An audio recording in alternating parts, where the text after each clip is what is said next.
Can everybody see this document now? All right, I'm seeing some nods to the affirmative. Very good. What I wanted to do in the first part of this session is to talk a little bit about item construction. We've talked about learning objectives, but now it's time to write your test questions. And there's certainly some things that you want to avoid when you're writing your test questions. So I wanted to talk about some of those now. This is the Burton document that is available on the Canvas website. And it also has some bookmarks, as you see over here, which kind of act as internal hyperlinks in the document. So a couple things that we want to do that were demonstrated in the practice test. Things you want to avoid. Most poorly written multiple choice test questions have at least one of these problems. One of the big ones is they measure an objective for which they're not well suited. Recall that goes back to our Bloom's verbs. You don't want to use verbs like be able or understand or describe if you're in a multiple choice format, right? You want to use measurable verbs. You want to make sure that the questions don't provide clues like item intimations, what is the correct answers? And there's a couple of ways that that happens. Correct answer being a lot longer than the other options is one way. And you want to avoid ambiguously worded questions as well. So let's go talk about what multiple choice questions can do right. One thing is they can for sure measure comprehension, and they can measure high-level thinking as well. These vignettes, these are assessing not just kind of true and false things, but these are assessing higher-order thinking. Application questions.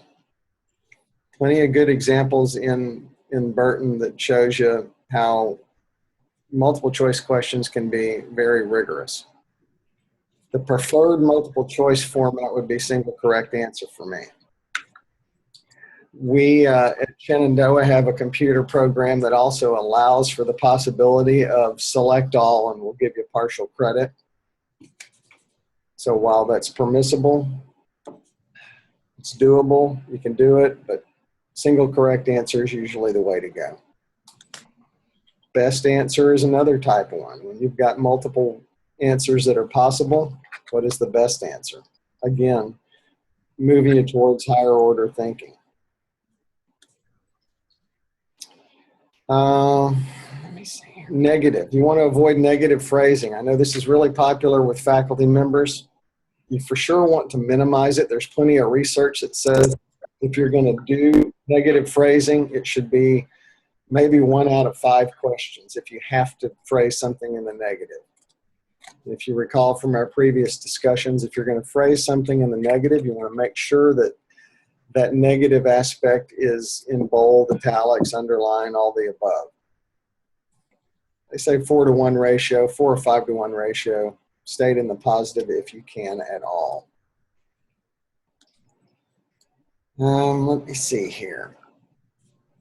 Other types of questions, multiple true, false, combined response. This is also a favorite among our faculty that I would say don't do, or among faculty in general, not necessarily our faculty. The reason you don't want to do this is they are not as valid. You know, the K-type question is similar to a multiple true-false question.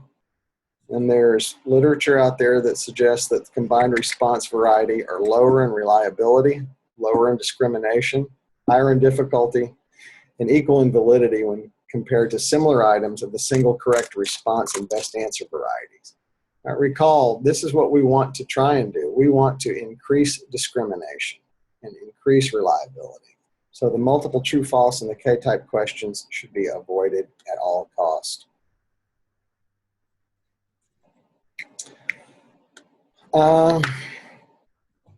One question for one objective. Don't try and be clever and get a bunch of objectives in one question. Having a one-to-one relationship between your learning objectives and you can have multiple questions about an objective, but don't try and have one question address multiple objectives. right? Some things for sure you want to avoid, or things you want to do, is have a big stem and short answers, and the answer should be approximately the same length.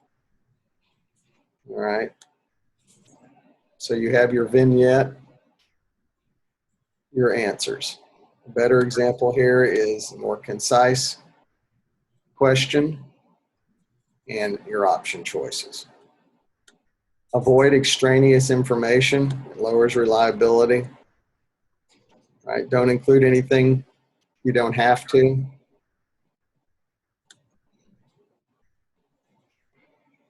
You know, I shouldn't have to say don't put red herring information in there, but there is research that indicates that reliability and validity suffer when you have extraneous information in your questions. Again, state things in the positive.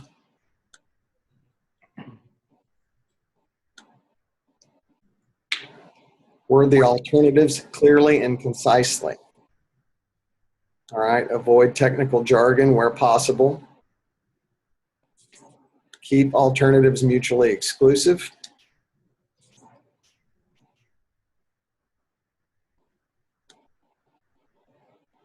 And you run into things like homogeneous alternatives.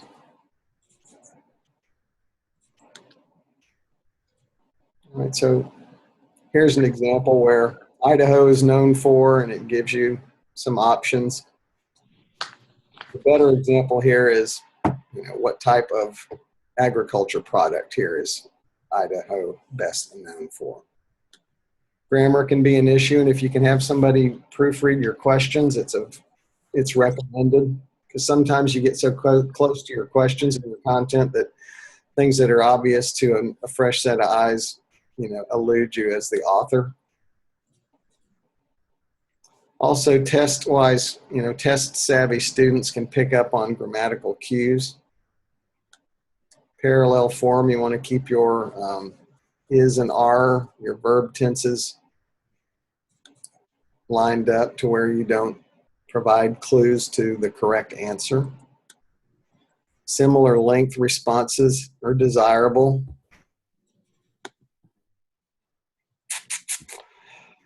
Avoid textbook verbatim phrasing, okay? If you're copying and pasting in the correct answer and the other responses are something you've come up with on your own, that will be very obvious to the test taker. Avoid absolutes, right? Always, never, only. And be careful about keyword repetition from your questions into your stems. Words that appear in both are usually some type of a clue to the test taker what the correct answer might be. Plausible distractors. Okay, you can see here which of the following artists is known for painting the ceiling of the Sistine Chapel. Well, we know Santa Claus is not one of them. The research actually says that this question would perform better if you lost that fourth option that didn't work. If you recall, there's different types of distractors. You know, there's non-functional distractors. So they don't work at all.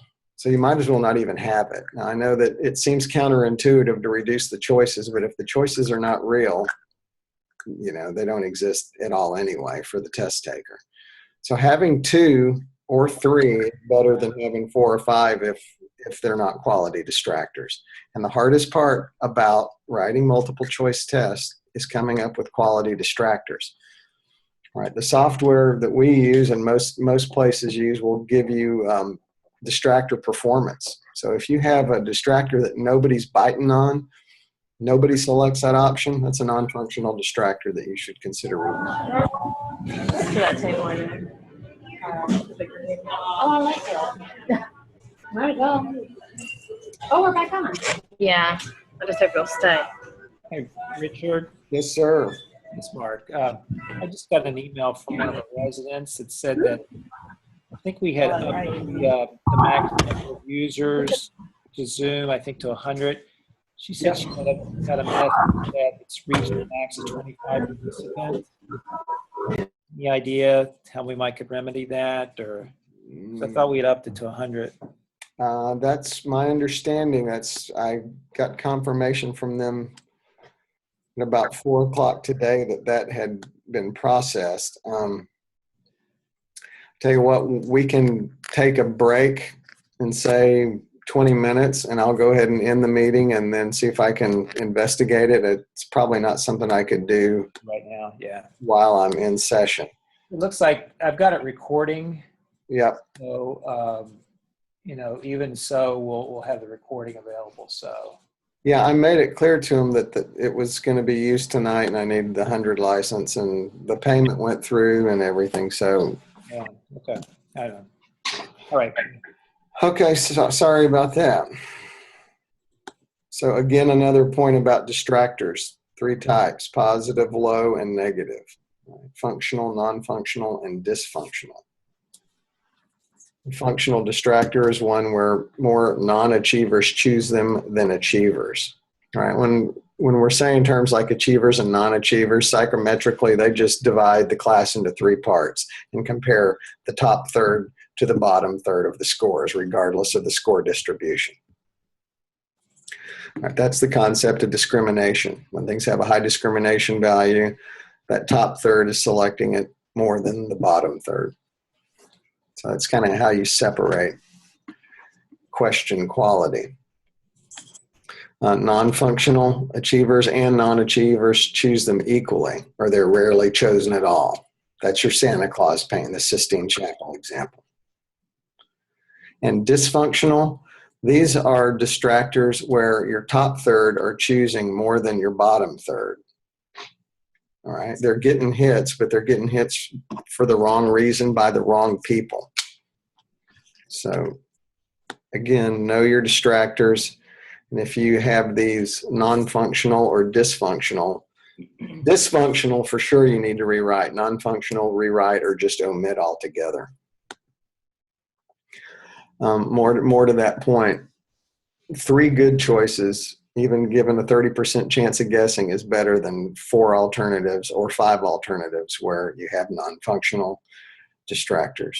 And there are numerous studies to indicate that discrimination and test score reliability among 2 and 3 and 4 distractors, as long as you have good distractors, they perform better than having poor quality distractors. What do we got here? Numerous studies. There's little difference in difficulty, discrimination, and test scores among items with 2, 3, and 4 distractors. That's a little bit counterintuitive. The same document says true and false is probably not the way to go, but having 2, hard things to choose between, it makes more sense than having, 4 options, 2 of which are only plausible.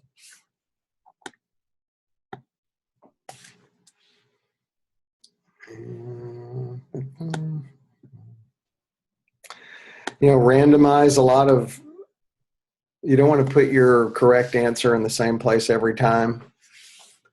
A lot of software packages will allow you to randomize the correct answer. Subject matter experts like to hide their answers in the middle and don't like to put them at the front or the back, but if you randomize, it takes care of that. And kind of the duh factor, you want to make sure that you're using proper grammar, punctuation, and spelling. Avoid unnecessary or difficult vocabulary. A lot of times you can't assume that your students are English first speakers. So that's the Burton How to Write Test Question document. Again, it's just one resource you have to create your test questions. I would start with your learning objectives and reverse engineer your test questions, or reverse engineer your objectives from your questions. So I would start with the questions if I was doing it. The NBME guide to writing assessment items in the health sciences is full of question templates you can use. And that's a great resource too to get you started. And they break it down by what kind of category of question you have. Questions, comments on that? I'm going to stop sharing for a minute and pull up this other document. Look at the practice test that we took.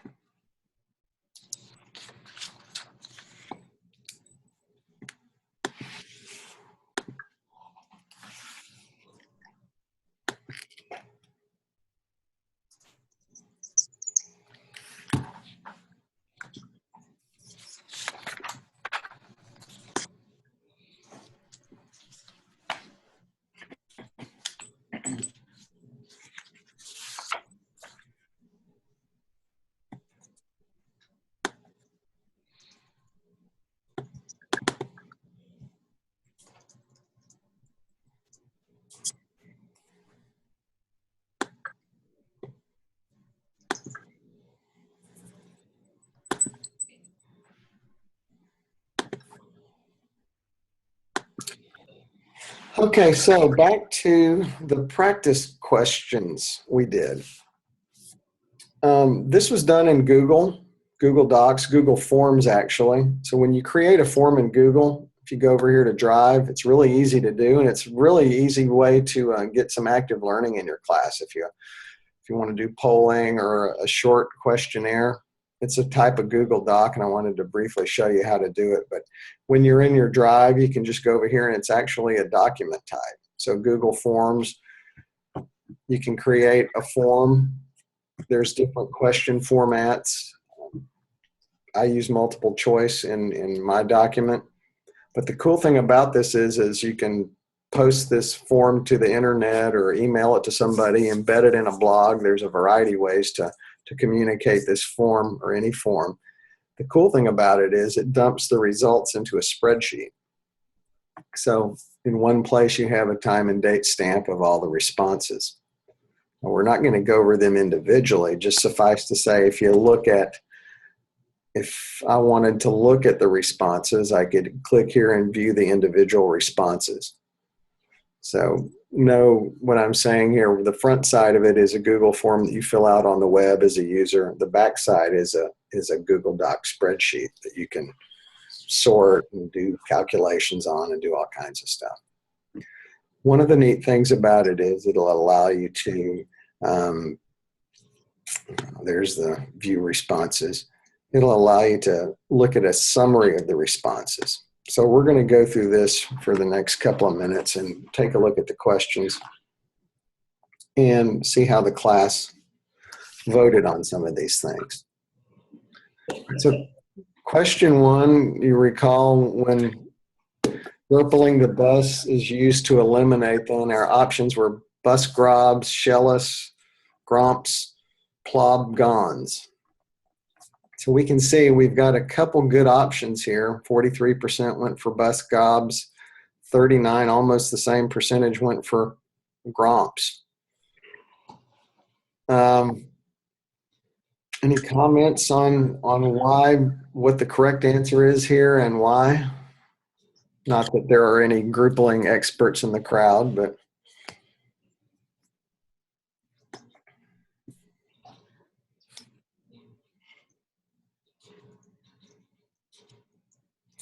we've got the case of repeated words.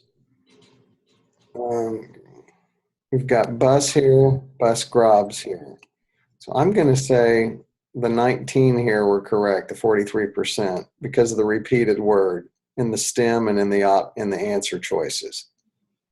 All right, you've got bus, you've got bus grobs. I know nothing about this topic, but given the repeated word, I would go with that same response that the class went with. Number 2 here, a burskink is best when. Okay, what do we got here? 18 of you thought this one. Option B, almost the same answers, almost the same a number of people thought option C was the answer. Clearly, looking at this, one answer is a lot bigger than the others. And that's something you want to avoid as an author. It's something I didn't avoid in this question. So I would have to, if I was guessing, think, well, the long answer probably is the correct one relative to the other choices. And that is the correct answer. Okay, number 3. The Rosia usually rubbishes the Nokel because what do we got here? Got a case of the absolutes. We got all, we got always, we've got often, we've got no. All right, so all, always, and no are absolutes. Often is kind of the outlier in that, and you guys picked up on that, so very nice job. The answer would be C in this case. The Nokel is often Protégé. Number 4, what do we got here? Generally speaking, the Gribbletron will croter best with an, okay. This is one of these, sometimes non-English speakers pick up on it better than English native speakers. All right, this is a grammatical cue. And the answer has to be ease if it's grammatically correct, right? It's not, make that go away.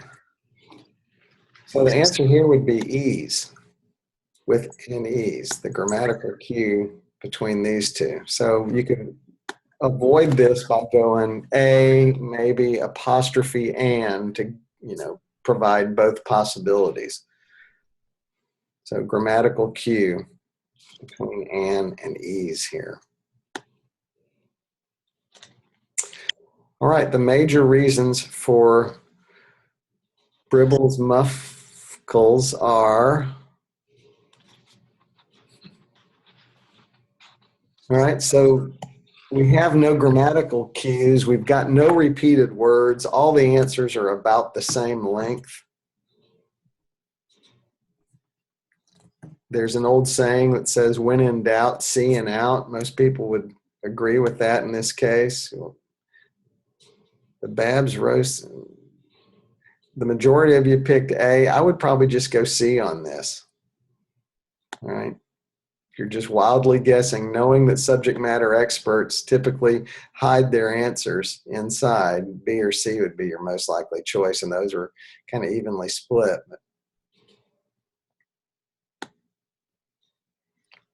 Number 3. Yes, sorry, was there a question or? Okay. Number 6, in general. Well, there's not a whole lot to go on this one. A, C, and E, B and D, C, or none of the above.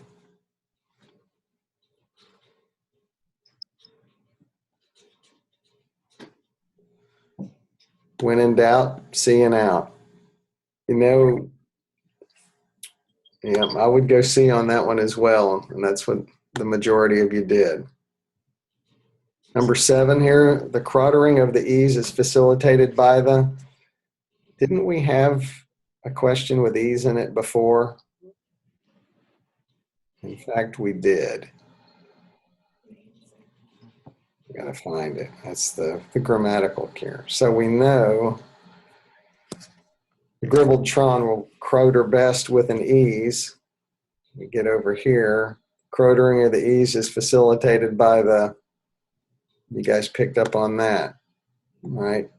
These are called hinged responses. The answer to question number 7 basically depends on your performance on question 4.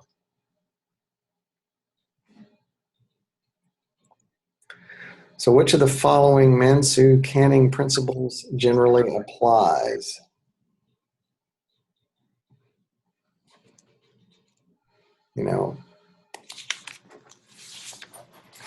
All of the above. If you see all of the above, sometimes that's a clue what the answer really is. And everybody picked all of the above. Note.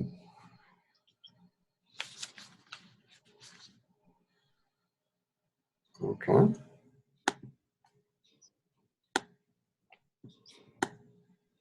Which of the following are always present when zoing?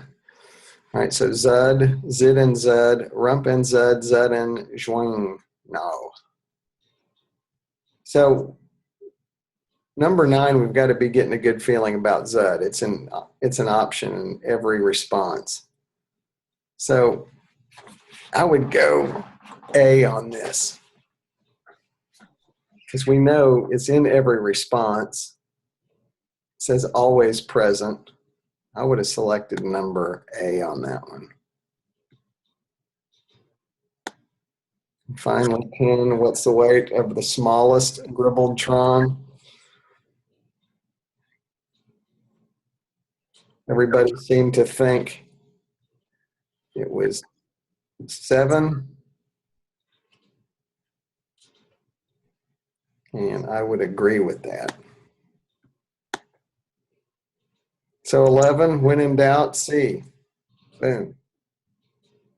So you guys got that figured out. All right, so how to write an assessment item. What not to do is the example of, the day for this practice test. So be careful of small things like item intimations, hinged responses, grammatical cues, improper format of distractors. All these things can provide clues to the test taker, and that's one thing you want to for sure avoid. So, Dr. Johnson, I'm getting I need to upgrade the account now for the first time, which I've never seen before, so I think there's something going on with our Zoom account. I would like to maybe get out and start it back up and then relinquish the control over to you. Does that sound like a plan? Could we take like a 10-minute break or a 5-minute break? Sure. Yeah. So we should all just get back on in about 5 minutes or so. That would be great. Yeah. Okay. All right. Sounds good. Yeah.